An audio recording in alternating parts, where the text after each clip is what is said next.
Welcome to another episode of Reloader 2001.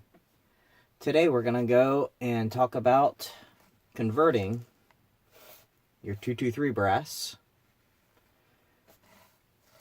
to 300 Blackout. Now what I am not going to be using, like the little hobby chop saws, I just did not believe in spending $50, $60 just for something to cut brass. Today I'm going to show you two ways that I use to convert my brass, and it's just again with something I had laying around the house. I'm not saying it's going to be the best process or the safest process. This is just the process I use. The first one I'm going to show you is going to be using a power drill. It just has to be a 1/2 inch chuck, so the 223 brass will fit all the way in. Just give it a slight snug. You don't want to clamp it down too hard because it will just make a mess of the brass. And the only other thing you're going to need is a hacksaw. I use a whole hacksaw. Just a blade is actually just fine. Just make sure your rotation's going in the direction against your teeth, because if not, you'll be sitting there forever and not getting anywhere. Move the camera a little. And the trick is not to cut too much off. You cut too short, your brass is useless.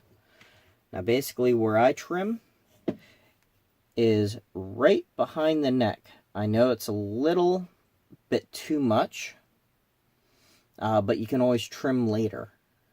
I'd rather have a little too much than not enough. You can't add more brass, and you just ruin way too much brass that way, cutting them too short. Unfortunately, I know from experience. Cut up a little bit, but I should trim right off. And there you got your basic cut.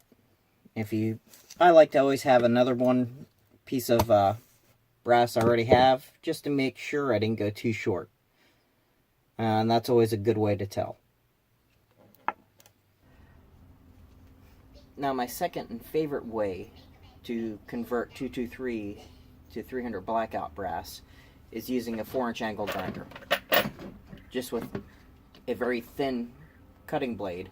Now I do have to take this outside because it does make a good bit of mess. If you have a workshop or a garage where you don't have to worry about making as much of a mess like I do inside a house, that's good as well. It's also very noisy, and I just don't like doing that in the house. But this is the fastest and my favorite way to do this. Now it's going to get loud, and you always have to wear some type of eye protection with this. Now again, I just cut right on the where it starts the neck. Now when using the angle grinder, be extremely careful because this is moving very fast and it can cut a finger really quick. It's not the safest way to do it, but this is the way I can process the most brass extremely quickly. You just got to be, when you turn it on, just be very careful, and again trim right at where it starts to neck down, so that way you leave enough that you can trim off later and you don't want to trim too much again. And I'm just going to turn this on. It's going to be really noisy, and I'm just going to trim a few pieces just to show you how much quicker it goes compared to the drill.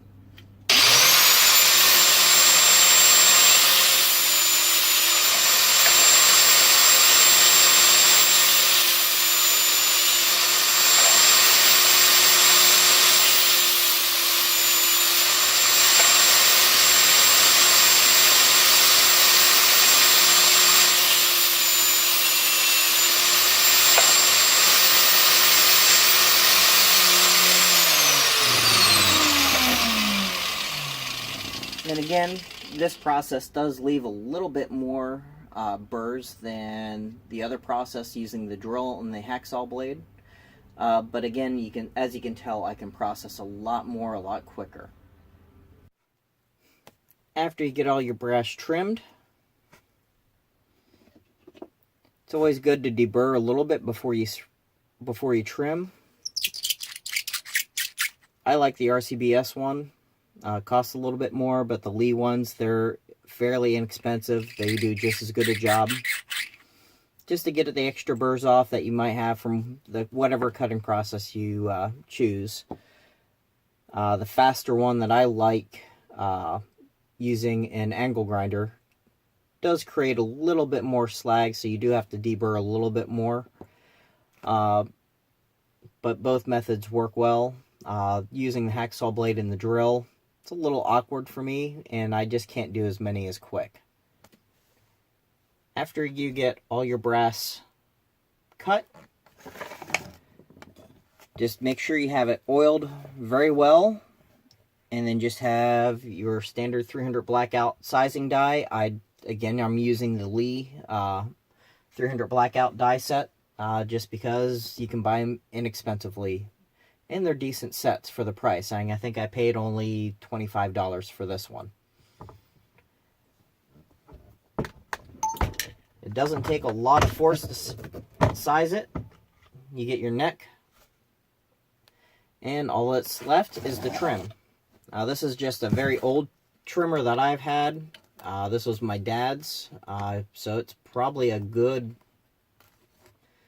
40, 50-year-old trimmer.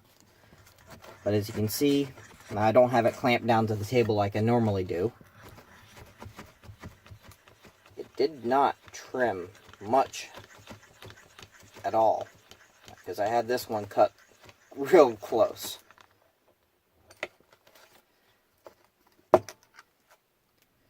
But you got a nice trim. You just go back to your deburring tool and deburr it just one more time. There you go. You have ready to go to prime and powder and a bullet for your 300 Blackout, which is probably one of my favorite loads. Stay safe, and I'll see you next time. Thanks a lot.